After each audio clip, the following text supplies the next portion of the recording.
لہو خورشید کا ٹپکے اگر ذرے کا دل چیرے، یہ علامہ اقبال کے کلام سے مستعار لیا گیا ایک مشہور مصرع ہے۔ اس سے لگتا ہے کہ علامہ صاحب کو بھی ادراک تھا کہ اس کائنات کا ذرہ ذرہ ذی روح ہے۔ اللہ نے بظاہر بے جان کو بھی جاندار بنایا ہے۔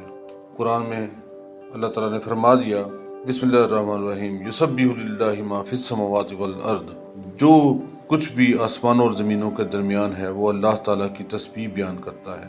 جو اللہ تعالیٰ کی تسبیح بیان کرتا ہے، ہم اس کو کس درجے میں چاہ کر بے جان کہہ سکتے ہیں، یہ سوچنے کی ضرورت ہے۔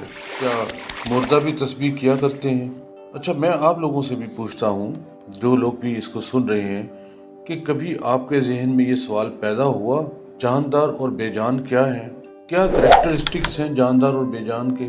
سائنس نے تو جاندار کے حوالے سے 2-3 چیزیں پیش کی کہ اس کے کریکٹرسٹکس یہ ہیں یا اس کی خصوصیات یہ ہیں کہ وہ اپنی نسل بڑھا سکتا ہے، وہ سانس لے سکتا ہے، وہ کھا پی سکتا ہے، وہ چل سکتا ہے۔ چل نہیں سکتے لیکن وہ سانس لے سکتے ہیں۔ تو سائنس نے تو ہمیں ساتھ میں یہ بھی بتا دیا کہ ایٹمی تھیوری کیا ہے۔ انسان، حیوان، پودے اور کیڑے مکوڑے یہ سبھی تو جاندار ہیں، لیکن اس کے ساتھ ایٹمی تھیوری بھی ہے جس کے مطابق ہر شے، چاہے وہ ہماری نظر اور علم کے مطابق جاندار ہے یا بے جان، ان کی ساخت کی بنیادی اکائی ایٹم ہے، جس کے مطابق ہر شے، چاہے وہ ہماری نظر اور علم کے مطابق جاندار ہے یا بے جان، ان کی ساخت کی بنیادی اکائی ایٹم ہی ہے۔ اور ایٹم الیکٹران، پروٹون اور نیوٹران وغیرہ کی موجودگی میں ایک چھوٹے پیمانے پر نظام شمسی کا نمونہ ہے جو ہمہ وقت گردش میں ہے۔ انسان کا جسم، جو کہ ہڈی، گوشت اور خون وغیرہ سے بنا ہے، اگر مائکروسکوپ کے ذریعے سے اس کا تجزیہ کیا جائے تو خون کے ایک قطرے میں سینکڑوں زندہ وجود مشاہدے میں آئیں گے۔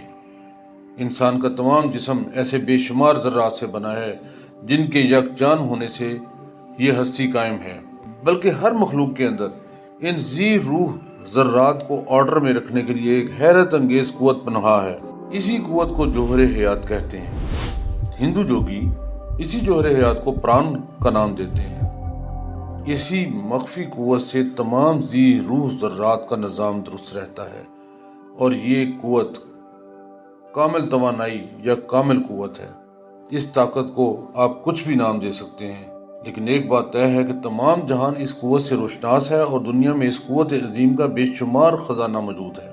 خفیہ علوم کے ماہرین کا یہ بھی ماننا ہے کہ ہوا میں بھی ایک جوہر یا بنیادی عنصر ہے جو قوت حیات، زندگی اور ولولہ انگیز جوش کا منبع ہے، اور یہ ایک عالمگیر توانائی کا سرچشمہ ہے۔ یہی مخفی قوت تمام جانداروں میں پائی جاتی ہے۔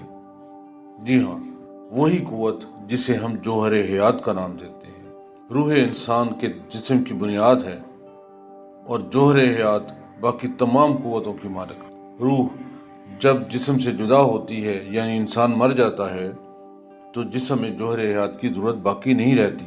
اس نشست میں ابھی ہم نے صرف جوہر حیات کی کوئی مختصراً تشریح کی ہے یا اس کی بات کی ہے۔